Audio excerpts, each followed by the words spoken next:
The Move, Look, and Listen podcast with Dr. Doug Stephey is brought to you by Audible.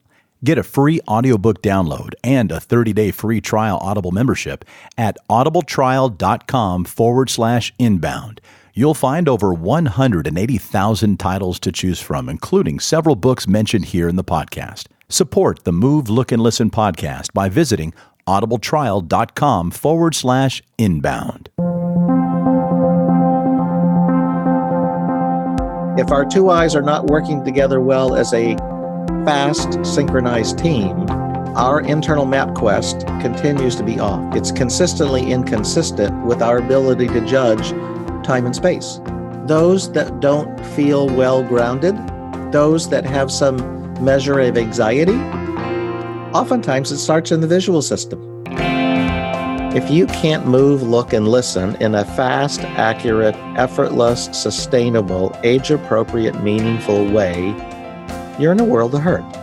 There's a whole world in vision and how it affects brain function that no one's ever shared with you. 2020 is perceived as the holy grail of going to the eye doctor. Well, I'm here to change that paradigm.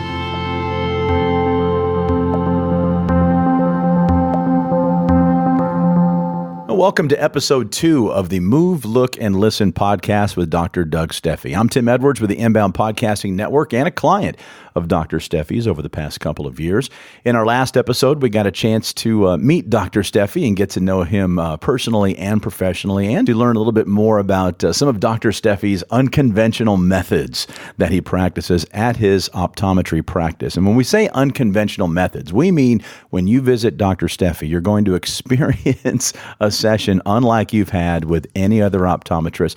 I can almost guarantee that. Can you back that guarantee up with me, Dr. Stephey? I think that's pretty true. Tim, I think that is true. I do practice all the kind of regular optometry that most people conventionally know, but I do things that go back in optometry to the 1930s and 1940s. So what's interesting about a lot of this stuff is it's not really new. It's just that the profession, in expanding its scope, has moved away from some of the tenets that has made this kind of optometry so unique. And yet at times in the field of neurorehabilitation, especially with traumatic brain injury and concussions, the rehab community understands the value of this kind of optometry better than regular optometry itself in some cases. And certainly that's true that the neuro rehab community understands this better than the educational community or the medical community as it relates to how this kind of optometry practice can affect the quality of somebody's life, whether they get migraines or motion sickness or headaches or have a history of dyslexia or learning disability or ADHD or autism. This kind of optometry cuts across a lot of different disciplines and a lot of different diagnoses. And as you mentioned in our last episode, we are going to dive deep into each of those ailments that you just described and how through vision therapy and through some of the modalities that you use at your practice can be relieved, hopefully, and maybe and sometimes eliminated. I think that's true. And today, what we're going to do, we're going to bring it down to the elementary school level for people like me, if you don't mind, Dr. Stephey, and we're going to talk about common eye problems. So I think it would be important for those that are binge listening to this podcast, much like people do on Netflix, right? You find a show you like and you watch every episode. The same type of consumer habits occur with podcast listening. So let's give some basic common eye issues that you would deal with, that we are all dealing with. So the most common things that people know are nearsightedness, farsightedness, astigmatism, and reading glasses. That's pretty much the scope, no pun intended, of my knowledge for something like this. And the idea that seeing 20/20 is the holy grail of going to the eye doctor. I'm here to suggest that seeing 20/20 is a small, albeit important piece of the puzzle, but it's just a tiny piece of the puzzle. So, for example, the expression 20/20 conventionally means that you can read a letter just slightly smaller than 9 millimeters at 20 feet. That's it. That's where the 20 comes in. That's where 20/20 comes in. That's all it means. It doesn't say anything about the way you use your two eyes together, whether you see fast, how you integrate vision and auditory, or vision and motor, or visual and processing speed, or vision and attention, or vision and movement skills. It just means you can read a tiny letter at 20 feet. And why did they choose that? Whomever created this chart, right? And the distance, why at 20 feet? Honestly, I have no idea. Because that's the size of the room when they put this whole thing together. And they said, well, there's probably some logic behind why they chose the 20 feet. Mm-hmm. But I honestly, if I ever learned that in the past, I don't remember it. Sure. So it's not that relevant anyway. It's just a baseline form of measurement. So, and as an extension of that thinking, people who are nearsighted, maybe they read the big E on the eye chart. And that big E is referred to as a 2400 letter. And what that means is that the quote unquote normally sighted person who could read that size letter at 400 feet, mm-hmm. a nearsighted person has to walk up closer and closer and closer until they're 20 feet away from the letter, and then they can finally read the big E. I got it. That's where that fraction comes from. Common misunderstanding is when people refer to themselves as being legally blind. Well, the definition of legal blindness has to do with the best corrected vision in your better seeing eye. So when we go back to that standard eye chart, it's called a Snellen chart. And if somebody has best corrected vision in their better seeing eye, no better than 20/80, that would meet one of the standards of truly meeting the definition of being legally blind. Because your best corrected vision is worse than 20/70 in your better seeing eye. Well, if you don't have glasses on and you can't see the 2400 letter, that is not the standard of being legally blind. You couldn't see 2 inches in front of your face without glasses on. Right. But if you put glasses on and you can see 20/20, you're not legally blind. So that's a really common misunderstanding that patients have about their uncorrected vision versus their best corrected vision. And just for completeness sake, someone who's nearsighted, you think about what that word is saying. You have sight at near. Mm-hmm. So the implication is that you're blurry far away. And so that is true. If you're nearsighted and you don't have correction on, you have distance blur. And the more nearsighted, the more blur you have at distance. Interestingly enough, though, you can continue to see well up close if you're nearsighted and don't have glasses on. And that particularly is advantageous when you get to be 40 to 45. That's the most common window when you develop a condition called presbyopia, which I looked up a few months ago, and essentially it means old man eyes. And I've been suffering from that for quite some time. But presbyopia is a gentler way of saying the same thing, or at least it's a more confounding way. And patients don't really know that I'm telling them that they're getting old. They just think that they're getting presbyopic. Sounds a little nicer, a little bit. But if you're nearsighted and presbyopic, you might be able to avoid reading glasses or a bifocal. You just take your glasses off. Mm-hmm. And then you can see for quite a long time, depending on the level of your nearsightedness. Farsightedness, or hyperopia, that's more confounding because, again, farsightedness means you have sight at far. So there are limits, though, about what we can tolerate with faraway vision when we're farsighted and not wearing a glasses correction. So many people that are farsighted, their primary complaint is they have trouble seeing up close. That's not age-related. And so we might prescribe farsighted glasses that are primarily used for near vision, or we might give you farsighted glasses that you wear full time. There's a term called accommodative esotropia. Mm-hmm. Accommodation meaning eye focusing, and esotropia meaning your one or both eyes turns in towards your nose. So the term accommodative esotropia means that without glasses on, you have one or both eyes that turns way inward, whether you're looking at faraway objects or even up close objects. Is that just a muscle issue in the eye? Well, it's a muscle issue in the sense that it's related to an eye having a lot of farsightedness, but nobody's figured that out yet. So someone who's an accommodative esotrope, you see that they have crossed eyes. What you don't know is that without crossing their eyes, the retina registers a fair amount of blur. And the brain is experiencing that blur and is thinking to itself, this is not good. I don't want to see blurry. And the only way to make it clearer is that the brain has got to make the eye focusing inside the brain has got to make the eye focusing system in the eye work harder. And the eye focusing and the eye teaming systems are neurologically tied to each other. So if you focus harder, your eye's going to turn in. So somebody who's an accommodative esotrope, they're really farsighted, but nobody's figured that out. And when you finally do figure it out and you put glasses on them, and the brain says, oh, I got the glasses to do all this extra work for me, and I don't have to do that? Mm-hmm. Great. I'll turn the eyes back out to a straight ahead posture and get them to work together as a team. So that's what it means to be an accommodative esotrope.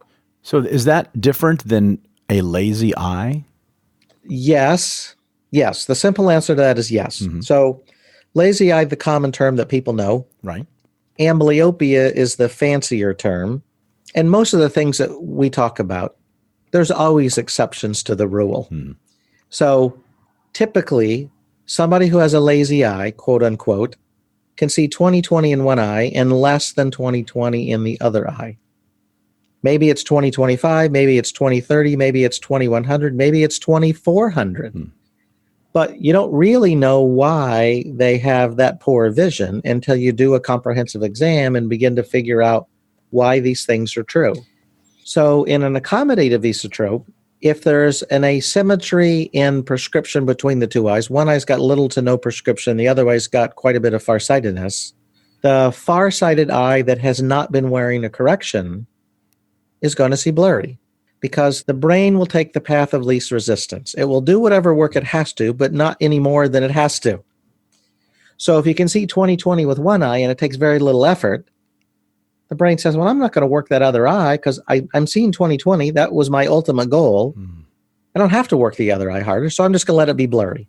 Well, the longer that other eye stays blurry, the cells in the visual cortex or the occipital lobe or the back of the brain where visual input is sent to, those cells never get stimulated with clear vision. They constantly see blurry. So those brain cells that receive visual input don't know how to see clear. And so when you go to measure clarity of vision, like on the standard eye chart, they can't get to 20/20 because they've never seen 20/20. So in that context, oftentimes, and every case is different, but oftentimes when you put glasses on someone who's like that, and maybe give them 4 or 5 or 6 weeks, just put glasses on, wear them full time, let clear images be on both retinas, let both retinas send that information back to the brain to be stimulated. And perhaps we do a follow-up exam in 4 to 6 or 7 weeks and recheck the Snellen chart again in the lazier eye and see how much better it's getting. If it's getting better on its own, maybe just more time is all that's necessary to get the eye back to 20/20 or close to it and facilitate the brain's ability to begin to learn how to use the two eyes together. And if time alone and the prescription alone is not sufficient, then we come up with a vision therapy plan about how are we going to intervene to teach the brain how to keep both eyes on and see clearly at the same time. Because, and historically, if you get diagnosed with a lazy eye, and this is still true to some degree in some circles, the classic example is that you patch the good eye, right? You cover up the good eye, you force the brain to see through the blurry eye. And sometimes, even in 2018, that is still the conventional approach with a lot of eye doctors.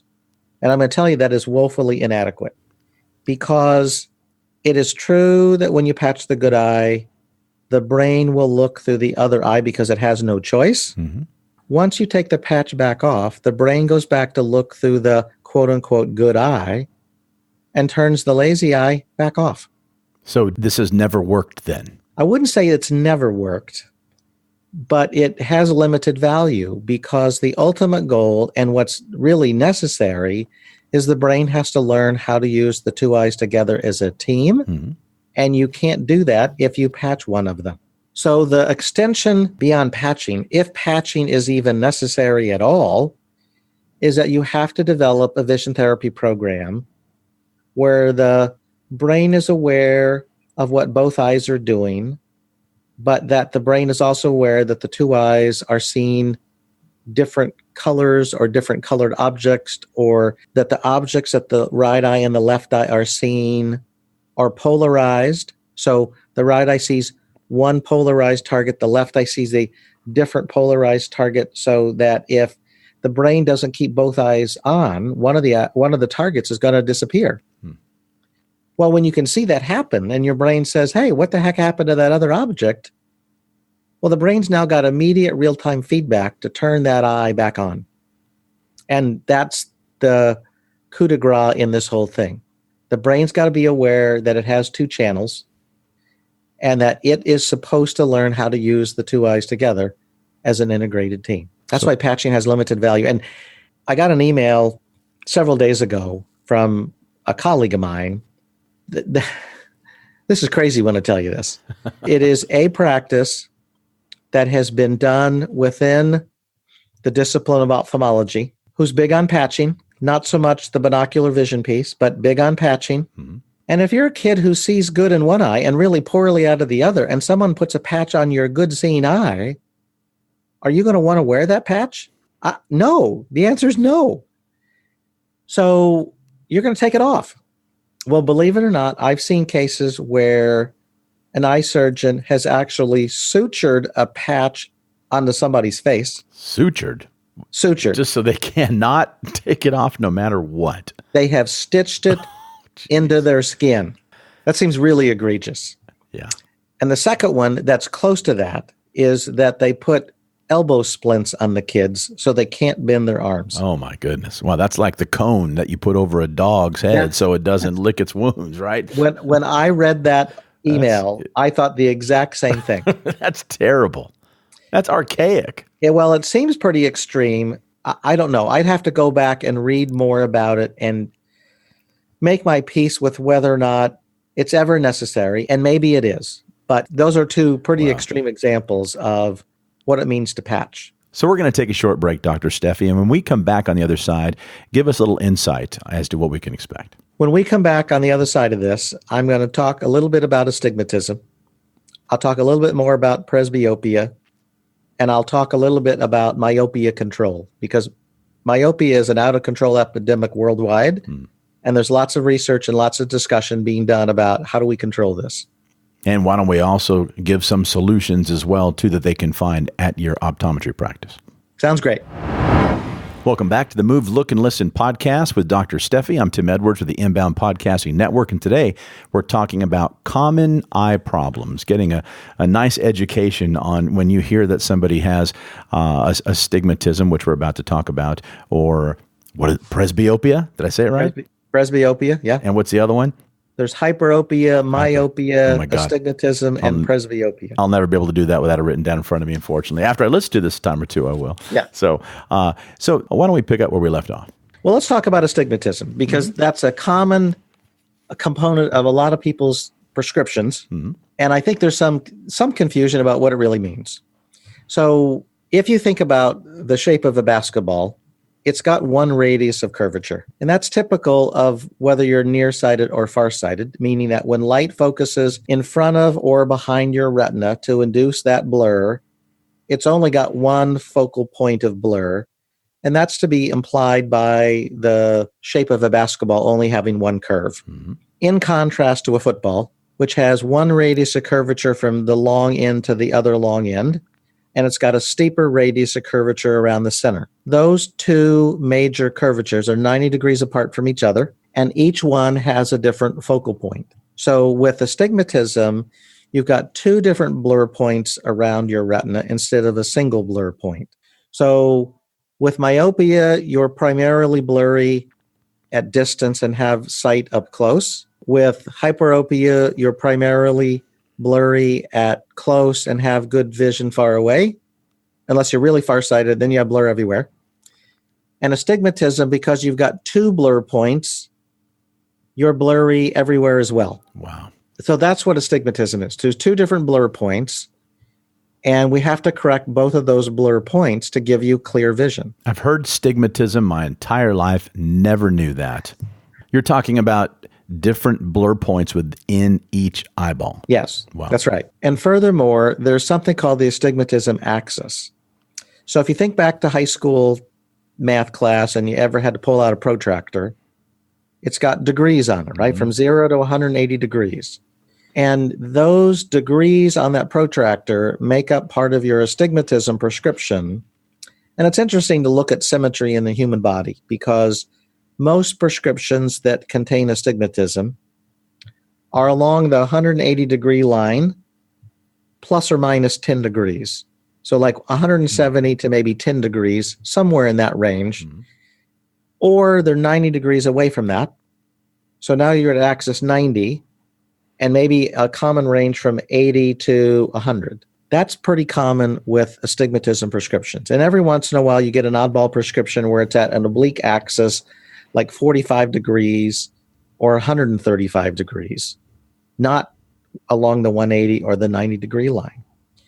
And what's also interesting is how sensitive somebody can be to changes in that cylinder axis. So degrees on a protractor change in 1 degree increments. And if you don't have a lot of astigmatism, maybe you have a tiny amount of astigmatism prescription and your axis could change 5 to 7 degrees and it wouldn't bother you very much. But if you have a lot of astigmatism, sometimes you can't even tolerate a 1 degree change in the axis in your prescription because if you're that sensitive or you have that high of astigmatism power, that 1 degree change, it doesn't feel right. Like it almost gives you eye strain or headache or blur, or it throws off your visual perception, or it's just not tolerable. I used to have about $4.50 worth of astigmatism. And if you think about prescription changes, and we do it in quarter diopter units, well, $4.50 is 18 quarters worth of astigmatism. That's a lot. Before I had LASIK, I couldn't tolerate a 1 degree change in my astigmatism axis. If I got a pair of glasses made and literally they were 1 degree off, I have to send them back. I couldn't wear them. And some people are really, really sensitive to that. If there's one thing I've learned over the years is that every single patient that comes into my practice is unique unto themselves. And it doesn't make a difference. Yes, we have had a lot of training. Yes, I've had a lot of experience. And yes, most people kind of fall in the bell curve of statistical population outcomes. But that's not you. Everybody's different. And I wouldn't have been sensitive to this probably the first 10 or 12 years that I was in practice. But now I really listen to every single patient that comes to me and what their complaints are and what I think their complaints could be. And nobody's maybe even asking those questions to find out if they have any of the symptoms that I might think you have. For example, there was a gal that came into my office recently. She's 48 years old. Her two eyes don't work together very well, and it's caused her a host of problems. Motion sickness, being clumsy, being ridiculously anxious, and really most of her life feeling like she's got 2 left feet. And when I started to ask her some of the questions that we're going to talk about in later episodes, she broke down in tears in my exam chair because she said, I've been trying to tell other doctors this most of my adult life, and no one has ever understood what I've been trying to tell them. Well, and they all just think I'm crazy. Which type of doctors has she asked? She's asked her family doctors this. She's asked neurologists this. She's ultimately been referred to psychology and psychiatry because no one has understood what she's trying to convey. And you're the first optometrist she's asked? No. She's 40 years old. She's been going to see eye doctors since she was a kid. So it's that no one took the time to listen to her, and no one took the time to do the kind of testing that would reveal this, to know what questions to ask. And so she broke down in tears because she finally felt like she had somebody who understood what she was trying to convey all this time. It was unbelievable. That must have been just one of those days, like you talked about in the last episode, where you just go home smiling because you just found a way to not only listen to this patient of yours, but to fix this patient of yours. Well, it's true. Most people probably have heard of the movie The Matrix with Keanu Reeves, and there's a scene in there that's a red pill, blue pill moment. I love that scene, and it's perfect for this kind of optometry, because my contention is that when you learn this information, I dare you to go back and not practice this way. I can't do it. I can't unlearn what I know. And when I have a chance to talk to parent groups or occupational or physical therapists, or I go to maybe a special education conference, I'm going to a conference tomorrow. I'm one of the speakers on the visual aspects of dyslexia. I'm going to talk about that red pill, blue pill moment, because once you learn this, you can't go back. So you're offering them a red pill, blue pill moment as well. Yes, that's exactly what I'm going to do tomorrow. And that is our intent on the Move, Look, and Listen podcast as well. Dr. Stephey, as we come to the close of this episode, can we go over some of the solutions to these ailments that we've talked about for the last 25 minutes or so? I would love to do that. The one thing I'm really going to focus on right now is myopia, or nearsightedness, because it is a worldwide epidemic that is being studied in many countries, and people throwing lots and lots of money research-wise at myopia control. And in part, why that's a big deal is that myopia, compared to the other kinds of prescription changes that you might need, myopia is associated with higher incidences of glaucoma and higher incidences of retinal tears and retinal detachments. So it's not just that, oh, I need a thicker and thicker pair of glasses to see better. It's that there really are some long-term consequences, health-wise and vision-wise and blindness-wise. So trying to get this figured out is a big deal. Conventionally, the most common way that we handle blur is by prescribing glasses. Well, prescribing glasses isn't solving your problem. It's compensating for your problem, right, and allowing you to see clearly. So what we want to do in myopia control is to see if there's other alternatives that might be better choices for you. And some of the common choices that have been tried and have some modest success, and some that have really pretty significant success, a really simple fix would be put somebody in a bifocal. Even if you're 8 years old, you may benefit from being in a bifocal pair of glasses to slow down your runaway myopia. Or alternatively, we might put you in a standard hard or gas permeable contact lens to slow down that progression. Or we might put you in a hard contact lens that you wear overnight, much like you wear a retainer after you've had braces. And the hard lens worn overnight attempts to flatten your cornea overnight. So it does two things during the daytime. One, the ideal goal is that you don't need glasses or contacts then to see all day, and that it's also designed to slow down the progression of your myopia so that over some period of time, even if you stop wearing the overnight lens at night, you will not progress to the same level of myopia you would have had you never worn that lens to start with. So is it just reshaping the eye a little bit? It's reshaping the eye a little bit. That's exactly what it's doing. And then there's atropine eye drops. And standard atropine eye drops dilate the pupil really big, and they pharmacologically knock out your eye focusing system so you can't see up close, because your eye focusing system doesn't work because it's been pharmacologically paralyzed. Well, I'm here to tell you that in the U.S., there is no one that's going to tolerate full-strength atropine eye drops for those two reasons. They may get by with that in some other countries, but people in the U.S. just aren't going to tolerate that. And they don't really have to, because there are diluted atropine eye drops where they're diluted to a 0.01%. So you don't get the pupil dilation, you don't get the eye focusing problems, but you do get a significant myopia reduction control over time. So that's pretty cool. Yeah. And this is just drops that you put in your eye? Yep. Maybe once a day, and off you go. So it's like a pill, except it's a drop for your eye. It's sort of like a pill, but in drop form. That's amazing. Never heard of that before. That's great. Yep. And I would say that the diluted atropine drops are relatively new. I don't think they're particularly well known, even in the eye care community. And that has not been particularly well conveyed into the patient population at large. Okay. So I have a handful of patients who are doing the myopia control with the atropine eye drops, but it's not a huge part of our practice at this juncture. But it's an option that's available, and you should know about it. Here's a final thought about presbyopia, or old man eyes. Remember, it happens between 40 and 45. Middle-aged man eyes. Yes, that's right.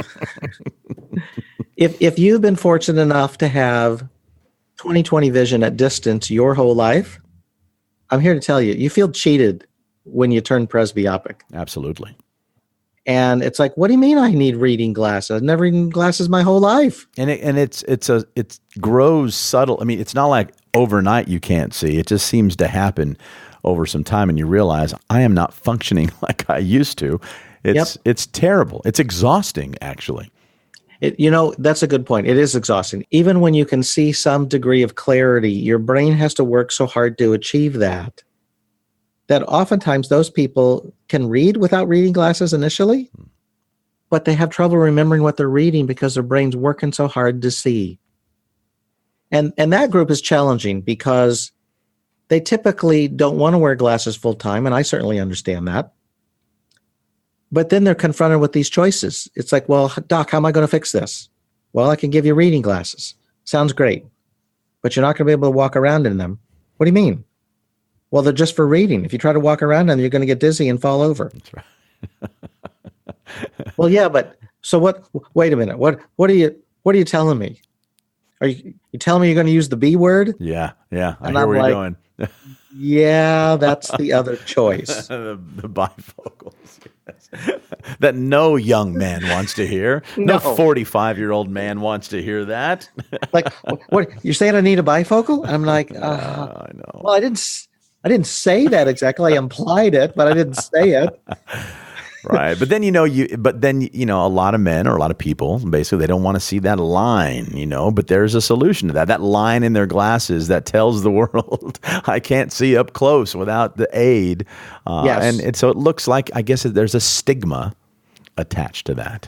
Sorry. There is. And I think that it is an acknowledgement that, in fact, you are getting older. It is indeed. Yeah.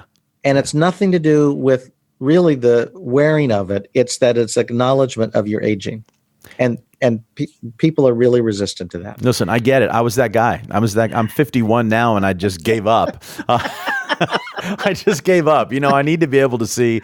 And if you don't like the line of my glasses, think I'm an old man, then too bad. I have to function. But then again, there are some solutions to that. You don't have to have that definitive line. That's right. There are bifocals with lines that are obvious. There's bifocals with lines that aren't as obvious. There are round bifocals that technically have a line that are almost invisible. And then there's progressive lenses that don't have any lines. And of course, that has great appeal if you're bothered by the idea of a line and announcing to the world that, yes, I'm wearing a bifocal. And I've been wearing a progressive lens for almost 16 years now. Mm-hmm. I don't think I would go back to wearing a bifocal with a line. But they do have some limits. And you have some of the limits, and I learned this.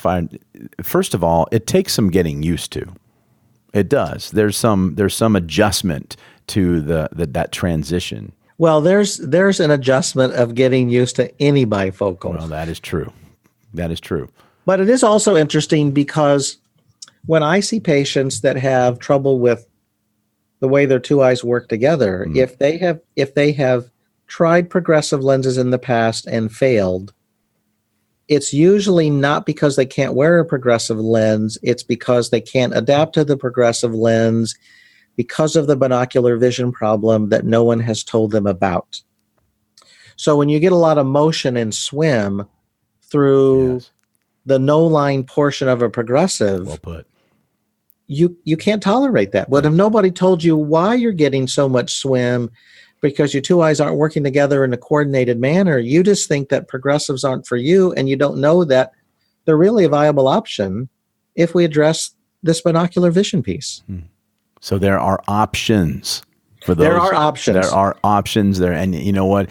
The only way to know is to get in there and try it. And that's exactly what I did. And of course, I settled for a great mix of contacts so I could see far away really well, and reading glasses that work while I'm wearing my contacts that you did for me. That is a perfect combination. Now, they're not bifocal glasses. I just put them on when I need to see up close. But this combination works for me. Well, Tim, and you make a good point, which is listen to your patients, come up with viable solutions, talk about the viable solutions, and put them on the table so that you and the patient then can have a good discussion about their quality of life, what they do vocationally and avocationally, and how these lenses are going to work and how they're not going to work. Because it reminds me that there's also bifocal contact lenses that many people don't know even exist. And there's also instances where we'll fit one eye with a distance contact lens and the other eye with a reading contact lens. And roughly 85% of people that try that do really well with it. Mm-hmm. But again, you have to know it's an option, and you have to know it doesn't work for everybody. But that's the point of listening to your patients and working with them, and that you really are a collaborative team, which is exactly the kind of practice that I want to have. Thank you for listening to the Move, Look, and Listen podcast with Dr. Doug Stephey, brought to you by Audible. Get a free audiobook download and a 30-day free trial Audible membership at audibletrial.com/inbound. You'll find over 180,000 titles to choose from, including books mentioned here in the Move, Look, and Listen podcast. You can listen to these books through your iPhone, your Android, your Kindle, your computer, or even an MP3 player. And if for any reason and at any time you choose to cancel your membership, you keep all of your audiobook downloads. Give it a shot for 30 days. You got nothing to lose. Support the Move, Look, and Listen podcast by visiting audibletrial.com/inbound. We will include a link for your convenience in the show notes of this and every episode of the podcast. And of course, if you'd like some more information regarding Dr. Stephey's practice or to make an appointment, we will include links in the show notes to Dr. Stephey's website and his YouTube channel. Dr. Stephey's website is stepheyoptometry.com. That's STEPHEY optometry.com. You can also call the office at 626-332-4510. Again, all of Dr. Stephey's contact information will be included in the show notes of each and every episode. One last request before we let you go on to the next episode. Please subscribe to the podcast from whichever platform you might be listening in.